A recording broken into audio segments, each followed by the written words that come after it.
Kenapa mesti Malaysia? Saya mengerutkan dahi sambil memeriksa jadual penerbangan. Pengurus yang melihat keadaan saya hanya ketawa dan berkata, "Nampaknya Elena belum pernah terbang ke laluan Malaysia ya. Orang lain semua berebut nak ke sana. Cubalah pergi kali ini, manalah tahu awak suka." Saya langsung tidak faham, namun saya tidak pernah terbayang bahawa satu penerbangan ini akan mengubah takdir hidup saya secara drastik. Saya Elena, seorang pramugari tahun ketiga di Lufthansa Airlines yang berpangkalan di lapangan terbang Frankfurt. Sejak kecil saya mengimpikan untuk mengembara ke seluruh dunia. Walaupun ibu bapa saya mahu saya menjadi doktor atau peguam, saya memilih kehidupan di udara terbang ke serata pelosok dunia. Saya fasih berbahasa Perancis dan Sepanyol dan telah membina kerjaya yang diiktiraf sebagai pramugari kelas pertama di Lufthansa. Tapi, kenapa Malaysia? Apa yang saya tahu hanyalah tajuk-tajuk berita tentang politik yang tidak stabil dan masyarakat yang kompleks. Rakan-rakan sekerja sering berkata bahawa penumpang dari Asia banyak kerenah dan bising. Terutamanya selepas pengalaman saya dengan laluan ke China dan beberapa negara Asia lain, saya cuba sedaya upaya untuk mengelak penerbangan ke arah Asia. Pada hari penerbangan, saya mengeluh sambil membetulkan uniform di hadapan cermin. Penerbangan jarak jauh melebihi 12 jam dan ke Malaysia pula, negara yang pertama kali saya jejaki. Perasaan gementar dan risau datang serentak. Para kru kabin proses menaiki pesawat akan bermula. Pengumuman bergema. Para penumpang penerbangan ke Kuala Lumpur mula memasuki pesawat satu demi satu. Berbeza dengan jangkaan saya, kebanyakan penumpang kelihatan tenang mencari tempat duduk masing-masing. Kanak-kanak juga mendengar kata ibu bapa mereka dan berkelakuan baik. Ini baru sebelum berlepas bisik hati saya. Penerbangan bermula dan servis pertama selepas berlepas dimulakan. Setiap kali saya menolak troli minuman melalui setiap barisan kerusi, rasa terkejut saya semakin bertambah. Hampir semua penumpang mengucapkan terima kasih dalam bahasa Inggeris atau Melayu dengan sopan. Saya juga kagum melihat mereka mengemas sendiri tin minuman atau cawan mereka. Ini bukan Asia yang aku dengar, cerita bisik saya kepada rakan sekerja saya. Di pertengahan penerbangan, satu situasi cemas berlaku. Seorang lelaki pertengahan umur di tempat duduk 14D kelihatan berkerut muka sambil menekan perutnya. "Tuan, tidak apa-apa." Saya mendekati penumpang itu dan bertanya, tetapi dia langsung tidak faham bahasa Inggeris. Mukanya semakin pucat dan dia bernafas pendek menahan sakit. Tangan saya mula menggeletar. Kecemasan perubatan adalah senario terburuk bagi mana-mana kru kabin. Apa yang berlaku? Tiba-tiba seorang pemuda dari tempat duduk 30A datang menghampiri dengan tenang. Dia memakai kemeja biru tua yang kemas berpenampilan rapi dan matanya kelihatan tenang. Dia seorang pemuda Melayu. "Saya pelajar perubatan. Boleh saya bantu?" katanya dalam bahasa Inggeris yang fasih. Selepas menanyakan beberapa soalan kepada pesakit itu dalam bahasa Melayu, dia berpaling kepada saya dan menjelaskan dalam bahasa Inggeris. "Nampaknya gastrik. Adakah ubat antasid dalam peti kecemasan?" Untuk seketika saya terpegun dengan suaranya yang tenang, tetapi saya segera sedar. "Ya, saya akan bawakan segera." Sementara saya mengambil peti kecemasan, dia terus memegang tangan pesakit itu untuk menenangkannya. Apabila saya kembali dengan ubat dan air, pelajar perubatan itu membantu pesakit menelan ubat dan mengurut perutnya perlahan-lahan. Gerakannya lembut tetapi penuh keyakinan. Kira-kira 30 minit kemudian, keadaan pesakit itu jelas bertambah baik. Dia menghela nafas lega dan mengucapkan terima kasih berkali-kali.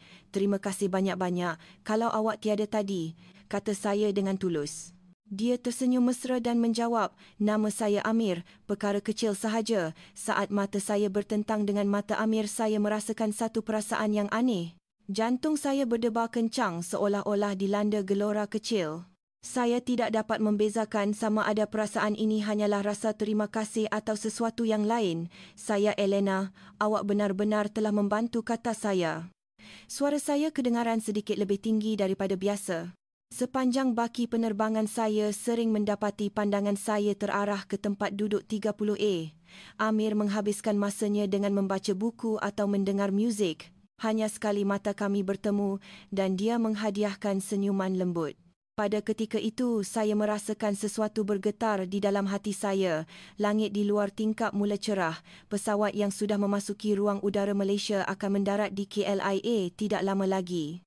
Penerbangan ke Malaysia yang begitu saya elakkan mungkin akan mengubah hidup saya. Saya belum tahu sebabnya, tetapi saya merasakan sesuatu yang istimewa bakal bermula. Sejak saat saya tiba di lapangan terbang antarabangsa Kuala Lumpur KLIA, saya sentiasa terkejut. Seni bina yang futuristik, kemudahan yang bersih dan yang paling penting, sistem yang efisien amat mengagumkan. Lapangan terbang di Jerman juga hebat, tetapi suasana moden KLIA sangat berbeza daripada imej Malaysia yang saya bayangkan. Ini bukan Malaysia yang aku bayangkan, bisik saya sambil melihat sekeliling terminal. Melalui tingkap kaca yang luas, langit kelihatan cerah dan cahaya matahari menerangi bahagian dalam lapangan terbang. Bersama rakan-rakan kru kabin yang lain, saya menyelesaikan urusan imigresen dan mengambil bagasi. Sepanjang masa itu, saya asyik melihat sekeliling seolah-olah mencari wajah yang saya kenali. Tidak, sejujurnya, saya sedang mencari Amir. Tetapi saya berasa malu dengan fikiran itu dan menggelengkan kepala. "Elena, kenapa awak cari sesuatu?" tanya rakan saya, Carla. "Tak adalah. Cuma kagum dengan lapangan terbang ni, cantik sangat," jawab saya cuba menyembunyikan muka yang sedikit merah. Semasa kami mengambil bagasi dan menuju ke pintu keluar, sesuatu yang tidak dijangka berlaku. Di hadapan lobi ketibaan, saya terserempak dengan Amir. Dia kelihatan seperti sedang menunggu seseorang dan riak terkejut terpancar di wajahnya apabila mata kami bertemu. "Hai Cik Elena," sapanya terlebih dahulu. Walaupun dengan pelat Malaysianya, suaranya tetap mesra seperti biasa. "Amir tak sangka akan berjumpa awak di sini." Jantung saya mula berdegup kencang. "Pesakit tadi, bagaimana? Dia sudah okey?" "Ya, dia baik-baik saja. Selepas pemeriksaan ringkas di klinik lapangan terbang, dia dibenarkan pulang," jawab Amir. "Ini kali pertama awak ke Malaysia?" Saya mengangguk. "Ya, pertama kali." "Jauh lebih moden dan bersih daripada yang saya bayangkan." "Berapa lama awak akan berada di Kuala Lumpur?" tanyanya. "Hanya 2 hari. Saya kena terbang pulang ke Frankfurt tidak lama lagi." Saya tidak faham mengapa saya berasa begitu sedih untuk pergi. Amir kelihatan berfikir sejenak sebelum berkata, "Selamat menikmati masa awak di KL. Kalau ada peluang." Dia berhenti dan tersenyum janggal. "Ah, tak apalah. Selamat berseronok." Ketika itu, saya terdengar rakan-rakan saya memanggil. "Sudah tiba masanya untuk pergi." "Terima kasih. Kalau begitu, saya kehilangan kata-kata. Selamat tinggal." Amir menundukkan sedikit kepalanya sebagai tanda hormat, kemudian perlahan-lahan berpaling dan berlalu pergi. Di dalam bas menuju ke hotel, saya memandang pemandangan Kuala Lumpur yang terbentang di luar tingkap. Deretan bangunan pencakar langit dan taman-taman hijau yang kelihatan di sana sini mencipta satu lanskap bandar yang harmoni dan segar. Rakan-rakan saya sama ada sedang tidur atau melihat telefon bimbit, tetapi saya terus memandang keluar dan berkali-kali wajah Amir muncul di fikiran saya. Selepas tiba di hotel, rakan-rakan saya berkata mereka mahu berehat di bilik kerana penat, tetapi saya berbeza. "Saya nak keluar jalan-jalan sekejap," kata saya kepada Carla. "Awak serius? Kita baru terbang lebih 12 jam tahu?" tanya Carla dengan mata terbelalak. "Tak apa. Rugilah datang ke bandar baru tapi terperap dalam bilik saja," jawab saya sambil tersenyum. Sambil berjalan-jalan di sekitar hotel, saya menikmati impresi pertama saya tentang Kuala Lumpur. Jalan-jalan yang bersih, kedai-kedai yang meriah dan orang ramai yang sibuk lalu lalang. Ia sangat berbeza daripada gambaran Malaysia yang saya dengar. Suasananya teratur dan tersusun. Saya masuk ke sebuah kafe kecil dan memesan secawan kopi. Saya risau jika mereka tidak faham bahasa Inggeris, tetapi barista itu melayan saya dengan fasih. Sambil menunggu kopi, saya berdiri di tepi tingkap dan memandang ke jalan. Tiba-tiba kata-kata Amir terngiang-ngiang di kepala saya. "Kalau ada peluang." Apa yang dia mahu katakan? Saya bertanya pada diri sendiri. Dia cuma bersikap baik. Dia seorang pelajar perubatan dan awak hanyalah seorang pramugari yang kebetulan bertemu. Namun di sudut hati saya ada harapan kecil yang mula bercambah harapan untuk bertemu dengannya lagi. Walaupun saya tahu kemungkinan untuk bertemu semula secara kebetulan di Kuala Lumpur yang luas ini hampir mustahil. Dalam perjalanan pulang ke hotel dengan kopi di tangan, saya terjumpa sebuah kedai cenderamata kecil. Pelbagai barangan kraftangan tradisional Malaysia tersusun di rak pameran. Setelah teragak-agak seketika, saya membeli sehelai selendang batik dengan corak bunga yang cantik. Tiada sebab khusus, tetapi saya mahu menyimpannya sebagai kenangan perjalanan ini. Kembali ke bilik hotel, saya membuka tingkap. Pemandangan malam Kuala Lumpur terbentang di hadapan saya. Lampu-lampu bandar yang berkelipan kelihatan seperti bintang. Saya menghela nafas panjang. Anehnya, bandar yang asing ini terasa begitu dekat di hati, seolah-olah saya sudah mengenalinya sejak dahulu lagi. Keesokan paginya saya bangun awal. Cahaya matahari pagi Kuala Lumpur yang menerobos masuk melalui tingkap menerangi bilik selepas sarapan ringkas di restoran hotel saya bersama rakan-rakan menuju ke pasar seni. Menurut buku panduan, ia adalah tempat terbaik untuk mengalami budaya tradisional Malaysia. Akhirnya dapat juga lihat Malaysia yang sebenar, fikir saya dengan teruja sambil menaiki teksi. Setibanya di pasar seni, lorong-lorong sempit dan bangunan-bangunan lama menyambut kami. Di sepanjang jalan terdapat pelbagai kedai cenderamata, kedai makan dan galeri seni. Saya tertarik melihat sekumpulan anak muda yang mengambil gambar sambil memakai baju tradisional seperti baju kurung dan baju Melayu. Tengok Elena, nampak macam kedai yang jual teh tradisional, seru Carla. Dia menunjuk ke arah sebuah kedai yang berdekorasi klasik. Kami masuk ke situ dan memesan teh tarik dan beberapa jenis kuih tradisional. Rasanya unik, kata saya sambil mengerutkan dahi selepas menghirup teh tarik buat kali pertama. Rasa manis berlemak itu agak asing, tetapi selepas hirupan kedua entah kenapa ia terasa menenangkan. Selepas keluar dari kedai itu, kami memutuskan untuk meneroka lorong-lorong di sekitarnya. Kami leka melihat pelbagai kedai sehingga lupa akan masa. Terutamanya kraft tangan seperti wow dan barangan pewter kelihatan sangat cantik. Saya membeli satu set teh herba tempatan sebagai hadiah untuk ibu bapa saya. Setelah berjalan selama kira-kira 2 jam, rakan-rakan saya mula mengadu sakit kaki dan duduk. Saya dah tak larat nak jalan. Jom rehat sekejap. Kami duduk di sebuah bangku kecil untuk berehat. Sambil minum air dari botol, saya melihat sekeliling. Gaya fashion orang Malaysia sangat menarik perhatian saya. Semuanya berpakaian kemas dan bergaya. Saya nak jalan-jalan ke sebelah sana sekejap. Kita jumpa di sini dalam 30 minit lagi, kata saya kepada Carla dan rakan-rakan lain. Berjalan sendirian membuatkan saya dapat melihat lebih banyak perkara. Seorang pengukir di sebuah bengkel kecil sedang tekun dengan kerjanya proses pembuatan kraft tangan tradisional dan bunga-bunga raya yang mekar di merata tempat. Saya mengambil gambar untuk merakam setiap detik ini. Ketika waktu yang dijanjikan hampir tiba dan saya dalam perjalanan kembali ke bangku, tiba-tiba saya terdengar seseorang memanggil nama saya dari belakang. Cik Elena, saat mendengar suara itu jantung saya berdegup kencang. Apabila saya menoleh, memang benar itu Amir. Dia memakai seluar jeans kasual dan kemeja tee putih dengan sebuah buku di tangannya. Amir, tak sangka berjumpa awak di tempat macam ni, kata saya tidak dapat menyembunyikan rasa terkejut. Saya pun terkejut. Saya datang sini hujung minggu nak beli buku, kata Amir sambil menunjukkan buku di tangannya. Ia sebuah buku teks perubatan dalam bahasa Inggeris. Bagaimana Kuala Lumpur, awak suka, tanyanya. Ia bandar yang sangat indah. Saya terkejut sebab ia jauh lebih moden dan bersih daripada yang saya sangkakan, jawab saya dengan jujur. Amir tersenyum dan berkata, ramai orang asing fikir begitu pada mulanya. Mungkin sebab mereka ada tanggapan awal tentang Malaysia. Kami berdiri dan berbual seketika. Dia memberitahu saya bahawa dia belajar di sebuah universiti perubatan di Kuala Lumpur dan bercita-cita untuk bekerja dengan Doctors Without Borders selepas tamat pengajian. Mendengar impian dan semangatnya membuatkan saya tersenyum. Oh ya, tiba-tiba saya teringat masa. Saya dah lambat untuk janji temu. Rakan-rakan saya sedang menunggu. Di mana mereka tunggu? Biar saya temankan, tawar Amir dengan baik hati. Dalam perjalanan kembali ke bangku saya, tiba-tiba perasan beg tangan saya terasa lebih ringan. Saya terkejut dan memeriksa isi beg saya. Pasport dan dompet saya tiada. Hilang pasport. Saya hilang. Saya panik dan melihat sekeliling. Saya pasti ia masih ada semasa saya duduk di bangku tadi. Bila kali terakhir awak periksa, tanya Amir dengan tenang. Masa saya duduk di bangku dan minum air. Masa tu memang ada dalam beg. Suara saya mula bergetar. Tiada apa yang lebih menakutkan daripada kehilangan pasport di negara asing. Kalau begitu, mungkin tercicir di bangku. Jom kita pergi periksa cepat. Amir memegang lengan saya dengan lembut. Kami bergegas kembali ke bangku, tetapi sudah ada orang lain yang duduk di situ dan beg saya tiada di mana-mana. Saya merasakan air mata mula bergenang. Macam mana ni, tanpa pasport saya tak boleh balik.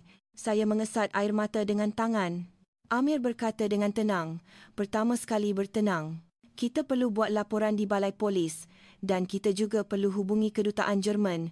Sementara dia cuba menenangkan saya, Carla dan rakan-rakan lain menjumpai kami. Elena, awak pergi mana?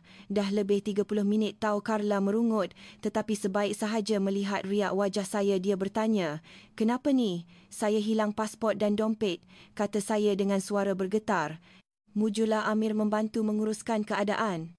Dia menjelaskan situasi kepada Carla dalam bahasa Inggeris yang fasih dan segera merangka pelan tindakan. Jom kita pergi ke balai polis terdekat, biar saya tunjukkan jalan. Dalam perjalanan ke balai polis saya menahan air mata yang mahu tumpah.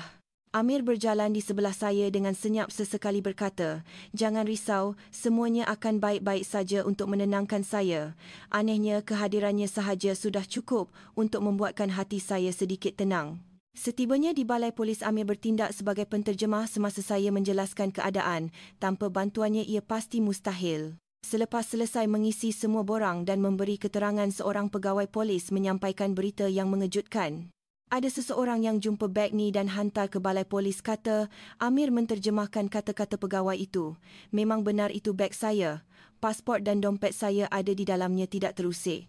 Malah wang tunai pun masih ada. Saya memandang Amir dengan riak tidak percaya. Di Jerman ini sesuatu yang sukar dibayangkan, kata saya dengan terharu. Amir tersenyum dan menjawab, di Malaysia ramai orang berpendapat memulangkan barang yang dijumpai adalah satu tanggungjawab. Lebih-lebih lagi kalau barang itu milik orang asing. Keluar dari balai polis dan disinari cahaya matahari, saya menghela nafas lega yang mendalam. Saya memandang Amir. Kalau awak tiada, entah apa akan jadi pada saya. Ini dah kali kedua. Ini cuma nasib baik. Apa yang saya buat tak seberapa pun, katanya dengan malu. Namun saya tahu, ini bukan sekadar satu kebetulan. Amir sentiasa muncul pada saat-saat paling sukar dalam hidup saya. Dan saya mula sedar apa maknanya semua ini. Walaupun sudah keluar dari balai polis dan berjalan di lorong-lorong, dada saya masih berdebar. Saya tidak percaya dengan apa yang baru berlaku. Kehilangan pasport di negara asing dan mendapatkannya kembali adalah satu pengalaman yang dramatik. Dan Amir sekali lagi muncul di saat genting. Kini saya merasakan kebetulan ini bukanlah sekadar kebetulan. Terima kasih banyak-banyak, Amir. Kalau awak tiada hari ini, saya tak dapat bayangkan, kata saya dengan tulus. Sama-sama. Oh ya, awak sudah makan tengah hari, tanya Amir tiba-tiba.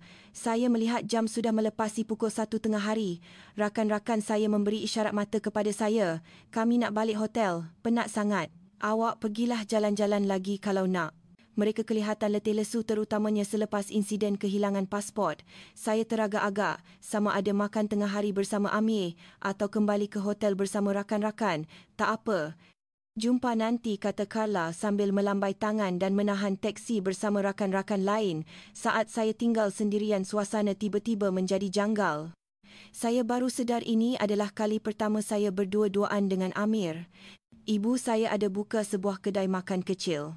Jomlah makan tengah hari di sana, cadang Amir dengan berhati-hati. Saya berfikir sejenak. Pergi ke kedai keluarga seorang lelaki yang baru saya kenal mungkin sedikit merisaukan. Tetapi Amir sudah 2 kali membantu saya dan saya merasakan dia seorang yang boleh dipercayai. Lagipun ini adalah peluang untuk merasai masakan rumah asli Malaysia. Betul ke? Tak menyusahkan, tanya saya sedikit teragak-agak, tetapi rasa ingin tahu saya lebih besar. Mestilah tak. Ibu saya selalu gembira kalau ada pelanggan dari luar negara. Terutamanya dari Jerman, dia pasti lebih gembira. Abang saya sedang belajar di Jerman, jelas Amir. Kami berjalan dari jalan-jalan yang sibuk di sekitar pasar seni ke sebuah lorong kecil yang lebih tenang. Suasananya damai dan nostalgia. Di hujung lorong itu Amir berhenti di hadapan sebuah kedai dengan papan tanda kecil. Dapur ibu, sebuah kedai yang kelihatan selesa dan mesra. Assalamualaikum.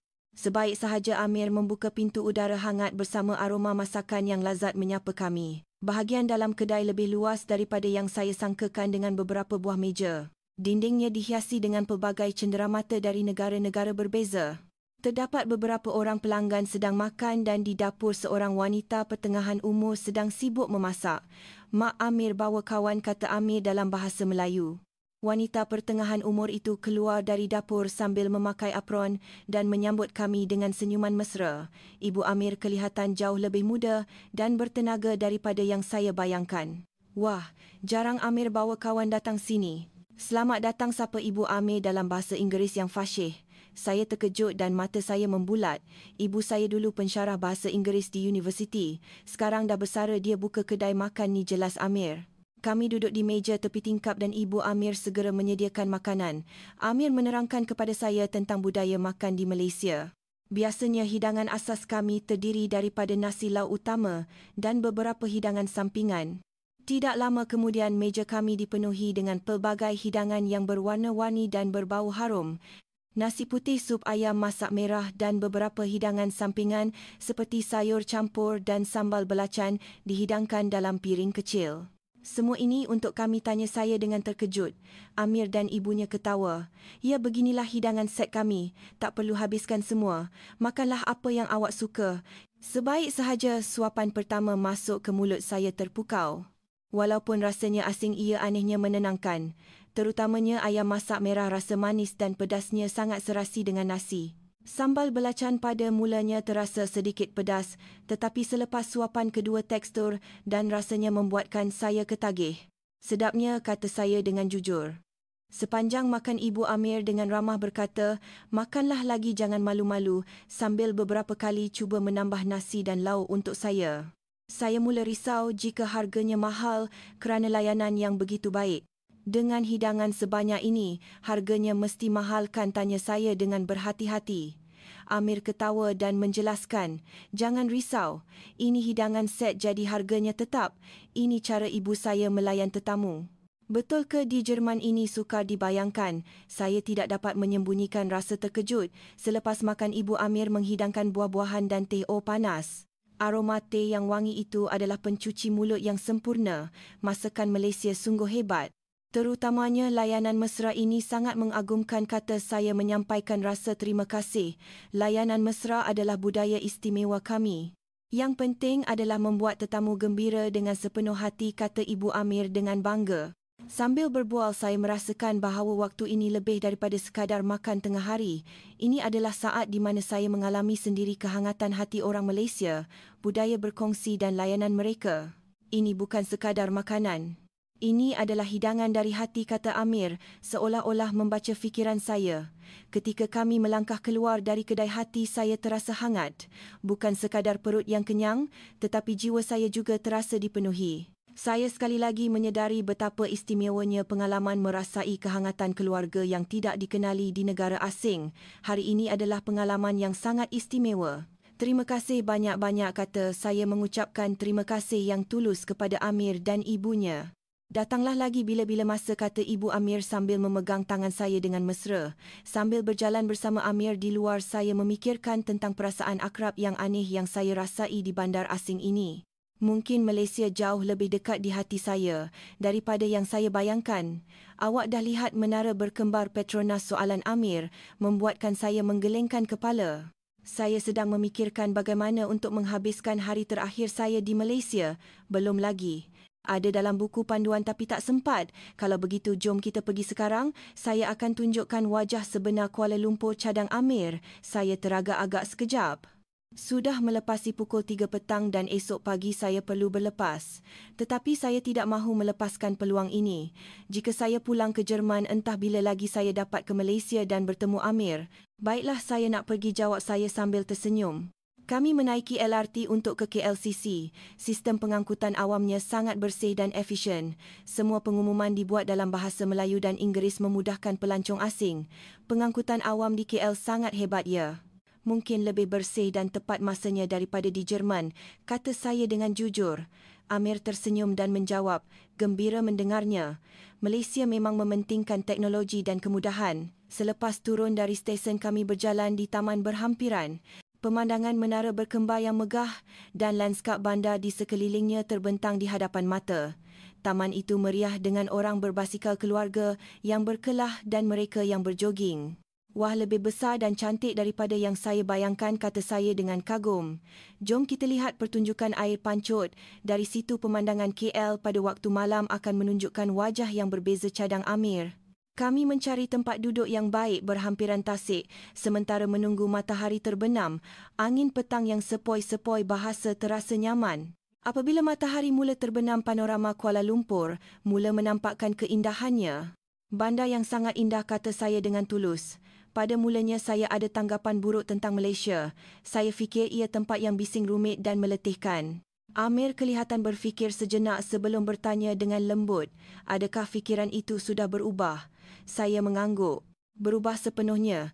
Orang Malaysia sangat baik dan sopan. Mereka tidak teragak-agak membantu orang yang tidak dikenali dan saya rasa mereka mempunyai semangat perkongsian dan hati yang hangat. Begitu juga dengan nilai moral mereka. Insiden pasport saya yang dipulangkan sudah cukup membuktikannya. Amir ketawa. Menggeneralisasi sentiasa berisiko. Setiap negara ada orang baik dan tidak baik. Tetapi dalam budaya kami sangat mementingkan budi bahasa dan adab sopan. Itu nilai yang diajar sejak kecil. Ketika matahari terbenam sepenuhnya dan lampu-lampu menara berkembar, mula menyala cahaya keemasan memancar ke tasik. Keindahan saat itu membuatkan kami terdiam seketika leka memandang pemandangan. Saya minta maaf kerana salah faham tentang Malaysia. Saya mempunyai prasangka, kata saya tiba-tiba. Amir menggelengkan kepala. Tak perlu minta maaf. Sesiapa pun akan mempunyai imej tertentu tentang tempat yang tidak dikenali. Yang penting adalah hati yang terbuka untuk mengalami sendiri dan mengubah pandangan. Cik Elena ada hati seperti itu. Kata-katanya membuatkan saya berasa lega. Amir sentiasa mempunyai cara untuk menenangkan saya. Sikapnya yang cuba memahami dan bukannya menghakimi terasa begitu istimewa. Kalau saya balik ke Jerman, saya rasa saya akan rindukan Malaysia, bisik saya perlahan. Awak boleh datang lagi, kata Amir. Lain kali saya akan tunjukkan lebih banyak tempat.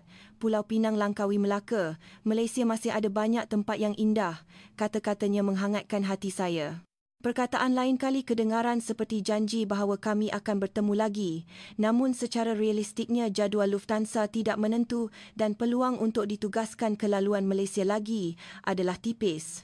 Amir, kenapa awak begitu baik? Kepada orang asing seperti saya, tanya saya, tidak dapat menahan rasa ingin tahu. Amir berfikir sejenak sebelum menjawab dengan riak serius. Pada mulanya saya hanya mahu membantu seseorang yang kelihatan dalam kesusahan. Tapi sekarang... Dia berhenti dan memandang ke arah menara. Sekarang sebab saya gembira meluangkan masa bersama Cik Elena. Pengakuan jujurnya membuatkan muka saya merah padam. Jantung saya berdegup kencang. Saya rasa saya tahu apa perasaan ini, tetapi saya takut untuk mengakuinya. Jatuh cinta dengan seseorang yang baru dikenal 2 hari terasa tidak realistik. Saya juga gembira meluangkan masa bersama awak, Amir kata. Saya memberanikan diri. Pandangan kami bertemu dan pada saat itu sesuatu yang tidak dapat diungkapkan dengan kata-kata mengalir di antara kami.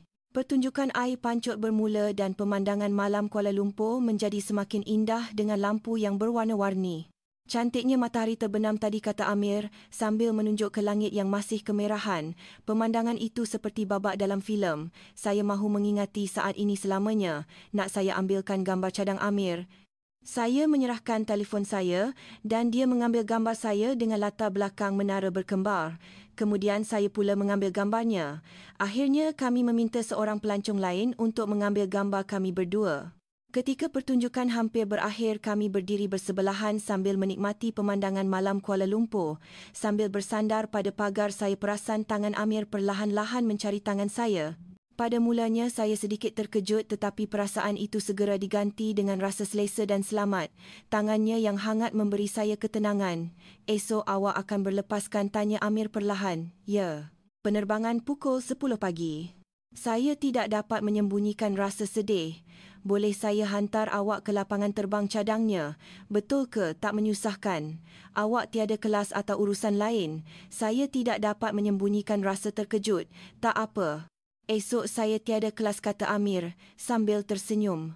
Selepas pertunjukan tamat, kami berjalan perlahan-lahan di taman.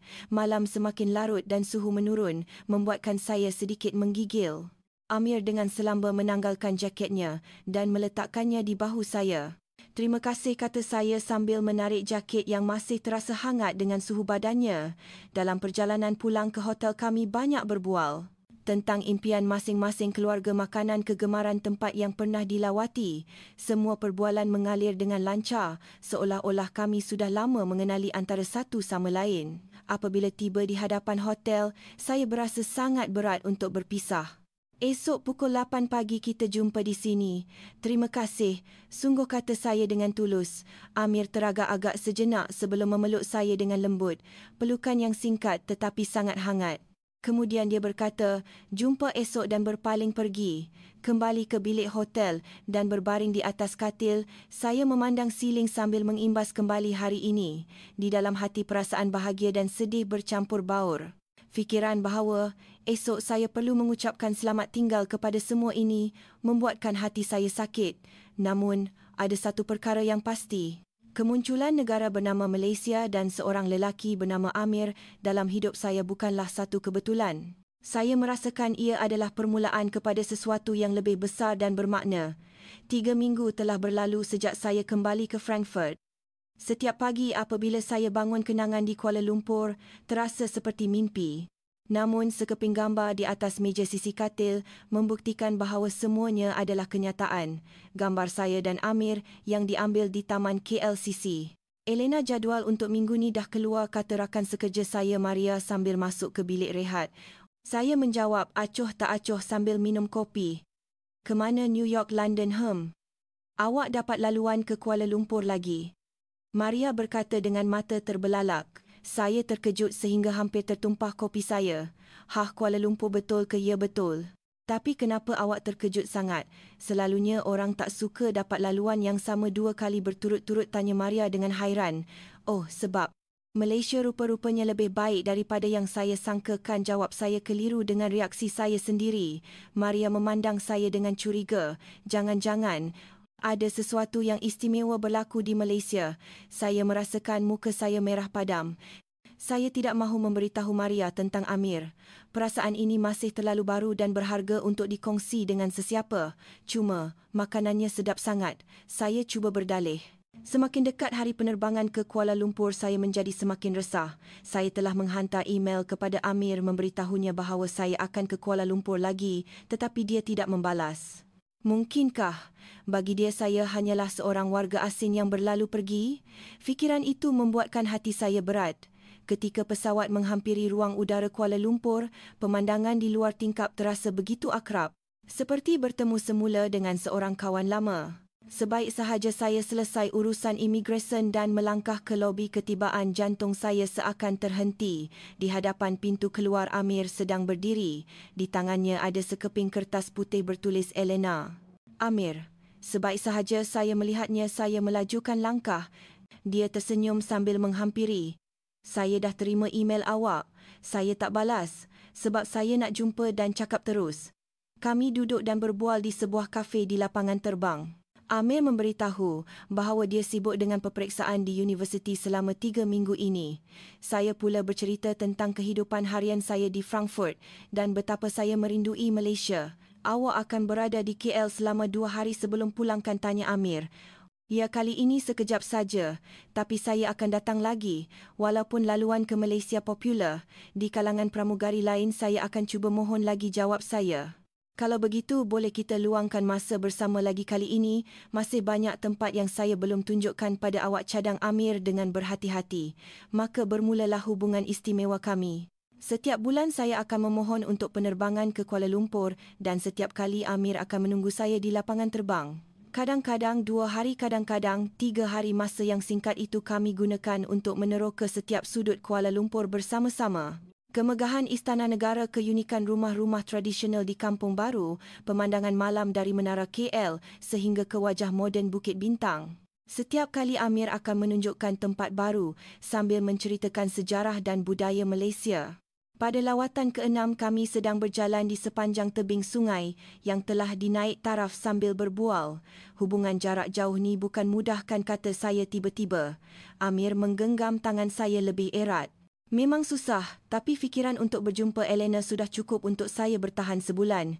Setiap kali nak berpisah rasa sedih sangat, kata saya dengan jujur. Kami duduk di sebuah bangku sambil memandang langit malam Kuala Lumpur. Tidak banyak bintang yang kelihatan di langit bandar, tetapi beberapa butir masih bersinar. Elena, boleh tak awak tinggal di Malaysia? Terus tanya Amir tiba-tiba. Saya terkejut dan memandangnya.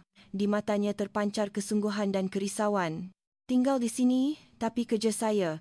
Saya tidak dapat meneruskan kata-kata. Saya tahu ini permintaan yang mustahil, tapi hidup tanpa awak sangat sukar, kata Amir perlahan. Malam itu kembali ke bilik hotel, saya tidak dapat tidur. Cadangan Amir terus berlegar di fikiran saya. Tinggal di Malaysia adalah satu keputusan yang akan mengubah seluruh hidup saya, meninggalkan keluarga, kawan-kawan kerjaya. Untuk memulakan hidup baru di negara asing adalah sesuatu yang menakutkan dan tidak pasti. Namun pada masa yang sama, hati saya sudah tahu jawapannya.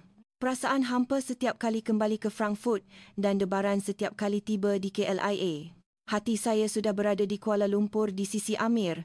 Keesokan paginya kami berjalan-jalan di taman sambil berbual. Saya dah fikirkan, kata saya selepas menarik nafas dalam-dalam. Saya akan kembali ke sini. Mata Amir terbeliak. Betul ke? Betul-betul, ya betul. Saya akan balik ke Jerman, selesaikan semua urusan, hantar surat letak jawatan dan datang ke Kuala Lumpur. Suara saya bergetar. Amir tidak berkata apa-apa, hanya memeluk saya dengan erat. Dalam pelukannya, saya yakin keputusan ini adalah betul. Walaupun ada kebimbangan, ia diatasi oleh harapan dan keterujaan yang lebih besar. Saya kena belajar bahasa Melayu, kan, kata saya sambil tersenyum dari dalam pelukannya. Saya akan ajar. Jangan risau, jawab Amir. Di dalam pesawat pulang ke Frankfurt, saya memandang pemandangan Kuala Lumpur yang semakin mengecil di luar tingkap. Dua perasaan wujud serentak di dalam hati saya. Rindu kepada keluarga dan kawan-kawan di Jerman dan harapan untuk kembali ke Malaysia buat selamanya tidak lama lagi. Cabaran terbesar adalah memberitahu keluarga tentang keputusan ini. Terutamanya saya bimbang tentang reaksi ibu bapa saya. Namun saya sudah nekat. Ini mungkin keputusan paling berani dalam hidup saya, tetapi saya percaya ia juga akan menjadi keputusan yang paling membahagiakan. Ketika pesawat naik ke atas awan, saya memandang langit biru di luar. Siapa sangka penerbangan yang begitu saya keluhkan pada hari pertama saya ke Malaysia akan mengubah hidup saya sepenuhnya. Satu pertemuan yang tidak disengajakan telah mengubah haluan hidup saya. Terima kasih, Amir, bisik saya dari atas awan. Sambil berjanji untuk bertemu semula, tidak lama lagi saya memejamkan mata dan menghayati setiap kenangan di Kuala Lumpur. Beberapa ketika kemudian, di rumah ibu bapa saya di Jerman, suasana tegang menyelubungi ruang tamu. Apa tinggal di Malaysia? Suara ayah saya bergema. Wajahnya merah padam kerana marah, manakala ibu saya kelihatan terkejut hingga tidak terkata. Saya duduk di meja makan meneguk air dengan tangan yang menggeletar. 2 hari selepas kembali ke Jerman, saya memberanikan diri untuk memberitahu keputusan saya kepada mereka. Seperti yang dijangka, reaksinya amat buruk. Elena, kamu sudah gila. Kamu nak buang kerjaya, masa depan semuanya, jerit ayah saya lagi. Dan semua ini untuk seorang lelaki yang baru kamu kenal beberapa bulan. Ayah Amir seorang yang sangat baik. Dia bakal jadi doktor, seorang yang prihatin dan bertanggungjawab. Saya cuba menjelaskan dengan setenang mungkin, tetapi suara saya bergetar. Lelaki Asiata itu tidak penting. Yang penting ialah kamu mahu membuang kerjaya dan masa depan yang stabil. Ayah menepis tangannya dengan marah. Akhirnya ibu saya bersuara. Elena, ibu faham perasaan cinta itu bagaimana. Tapi, pernahkah kamu fikir betapa susahnya hidup di negara asing? Bahasa budaya semuanya berbeza. Saya tahu ibu. Pasti tidak mudah. Tapi saya sudah jatuh cinta dengan Malaysia dan dengan Amir. Saya rasa kehidupan di sana akan membuatkan saya lebih bahagia, kata saya dengan tulus. Ibu tahu kamu suka mengembara, tapi ini bukan melancong, ini penghijrahan. Untuk selamanya, kata ayah sambil memegang kepalanya dengan kecewa. Saya menghela nafas panjang. Saya sudah menjangkakan perbualan ini tidak akan mudah, tetapi saya tidak sangka ia akan menjadi begitu emosional. Saya dah 30 tahun. Saya dah cukup dewasa untuk buat keputusan tentang hidup saya sendiri. Makan malam itu berakhir dalam keheningan. Ibu bapa saya tidak lagi berkata apa-apa tentang keputusan saya, tetapi kekecewaan dan kebimbangan mereka memenuhi ruang udara. Kembali ke bilik, saya menelefon Amir. Bagaimana? Suara Amir yang mesra kedengaran di hujung talian. Seperti yang dijangka. Sebenarnya lebih teruk lagi, jawab saya sambil mengeluh. Ibu bapa, saya fikir saya sudah gila. Mereka perlukan masa. Ini berita yang mengejutkan bagi mereka, kata Amir dengan penuh pengertian. Ibu bapa awak pula bagaimana? Tanya saya ingin tahu. Amir diam sejenak sebelum menjawab. Jujurnya pada mulanya mereka sangat terkejut. Mereka tidak pernah menjangkakan menantu orang asing. Tapi ibu saya dah sangat sayangkan Cik Elena. Ayah saya pun lama-kelamaan dia pasti akan terima. Sebelum tidur malam itu, saya memandang pemandangan bandar Frankfurt dari tingkap. Pemandangan yang biasa saya lihat tempat saya membesar. Anehnya kini ia terasa asing, seolah-olah saya sudah meninggalkan tempat ini. Keesokan harinya, saya menyerahkan surat peletakan jawatan kepada Jabatan Sumber Manusia, syarikat penerbangan. Pegawai itu terkejut tetapi menghormati keputusan saya. 3 minggu lagi saya akan melakukan penerbangan terakhir saya dan nasib baik destinasinya adalah Kuala Lumpur. Elena, awak betul-betul akan tinggalkan tempat ni? Tanya Carla, rakan sekerja lama saya dengan nada tidak percaya. Ya betul, jawab saya sambil tersenyum. Berani betul awak tinggalkan semuanya demi cinta, katanya dengan mata yang bercampur antara iri hati dan terkejut. Kata-katanya membuatkan saya berfikir sejenak. Adakah ini keberanian atau kebodohan? Namun jauh di sudut hati saya tahu. Ini adalah keputusan paling berani dalam hidup saya dan pada masa yang sama keputusan yang paling jujur. Selama beberapa hari saya mengemas barang, menamatkan kontrak pangsapuri dan menyediakan dokumen yang diperlukan. Pada waktu malam saya membuat panggilan video dengan Amir merancang kehidupan kami di Malaysia. Amir telah menjumpai sebuah bilik studio kecil di Kuala Lumpur dan saya akan mendaftar di sebuah sekolah bahasa Melayu. Pada mulanya, pasti susah. Tapi kalau kita bersama, kita boleh harungi apa saja, kata Amir memberi semangat dari seberang skrin. Akhirnya saya mengadakan majlis perpisahan dengan rakan-rakan. Semua terkejut dengan keputusan saya, tetapi mereka menyokong. Kawan baik saya Sofia berkata sambil menahan air mata, semoga awak bahagia. Jangan lupa hubungi kami. Yang paling sukar adalah hubungan dengan ibu bapa saya. Terutamanya ayah dia masih belum dapat menerima keputusan saya. Pada malam sebelum saya berlepas ke Malaysia, saya memberanikan diri mengetuk pintu bilik mereka. Masuk kedengaran suara ibu saya. Di atas katil terbentang album keluarga lama. Ibu sedang melihat gambar saya semasa kecil. Anak ni dari dulu memang suka mengembara, kata ibu sambil menunjuk gambar saya pada usia 5 tahun sedang memanjat pokok besar. Saya duduk di hujung katil dan memegang tangan ibu. Ibu, walaupun saya pergi, saya tetap anak ibu. Saya akan selalu hubungi dan pulang setiap kali cuti. Air mata bergenang di mata ibu. Ibu tahu, ibu cuma nak kamu bahagia, tapi ibu risau.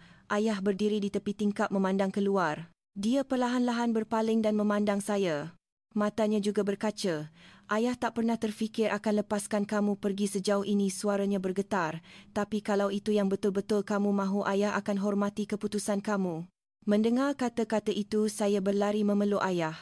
Lengannya yang kuat memeluk saya dan dalam pelukannya saya merasakan kembali ketenangan seperti zaman kanak-kanak. Terima kasih ayah, bisik saya. Ayah harap lelaki bernama Amir itu akan membahagiakan kamu. Kalau tidak... Ayah tidak menghabiskan ayatnya. Jangan risau ayah. Amir seorang yang sangat baik, kata saya dengan yakin. Pada hari terakhir, saya memakai uniform Lufthansa dan bersedia untuk penerbangan terakhir saya. 2 hari lagi saya akan menaiki penerbangan ke Malaysia sebagai penumpang biasa, tetapi hari ini adalah hari terakhir saya bertugas sebagai kru kabin. Saya menghayati setiap detik penerbangan itu. Saat menyapa penumpang, menghidangkan minuman, berbual dengan rakan sekerja. Kenangan selama 5 tahun berputar di kepala saya. Apabila tiba di KLIA, hati saya sudah tenang. Semuanya sudah jelas. Selepas mengucapkan selamat tinggal terakhir kepada penumpang yang turun, saya menuju ke bilik kru. Elena, awak betul-betul akan tinggal di sini, ya, tanya Carla buat kali terakhir. Ya. 2 hari lagi saya akan pulang ke Jerman sekejap untuk kemas barang. Lepas tu saya akan datang ke sini untuk selamanya, jawab saya dengan penuh keyakinan. Sebaik sahaja saya melangkah keluar dari lapangan terbang, saya nampak Amir. Dia menunggu di hadapan pintu keluar seperti biasa, tetapi kali ini ada sesuatu yang berbeza. Di tangannya ada sejambak bunga kecil dan di sebelahnya berdiri ibu bapa beliau. Elena. Amir tersenyum sambil menghampiri. Ini ibu bapa saya, mereka nak jumpa Elena sendiri. Ibu Amir memeluk saya dengan mesra. Ayahnya pula menundukkan kepala dengan sopan sebagai tanda sapaan. Terima kasih kerana sudi menjadi sebahagian daripada keluarga kami, kata ibu Amir dalam bahasa Inggeris yang sedikit pelat. Pada saat itu, saya merasakan semua ketakutan dan kebimbangan hilang. Keyakinan bahawa keputusan yang saya ambil adalah betul semakin menebal. Di negara asing ini bersama keluarga baru, babak baru dalam hidup saya bakal bermula. Terima kasih. Saya juga sangat gembira, jawab saya dengan tulus. Kami berjalan keluar dari lapangan terbang bersama-sama. Cahaya matahari Kuala Lumpur yang cerah menyambut kami. Perjalanan di hadapan mungkin tidak selalunya mudah, tetapi saya sudah bersedia. Kerana di sebelah saya ada Amir dan selagi saya memegang tangannya, saya rasa saya boleh mengatasi apa jua cabaran. Selamat datang ke rumah Elena, kata Amir dengan senyuman mesra. Saya menarik nafas dalam-dalam dan melangkah ke dalam kehidupan baru saya. Pengembaraan sebenar baru bermula. Orang kata hidup seseorang boleh berubah bergantung pada bila, di mana dan dengan siapa kita bertemu. Sambil menggenggam erat tangan Amir, saya berkata, sapaan hai pertama awak adalah sapaan paling mesra dalam hidup saya. Hidup kadangkala mengalir ke arah yang tidak dijangka. Tetapi jika kita berani mengikut arus itu, mungkin kebahagiaan yang luar biasa menanti. Saya telah memberanikan diri. Dan pada saat ini saya adalah yang paling bahagia. Cinta yang bermula di bumi asing kini telah menjadi segala-galanya dalam hidup saya.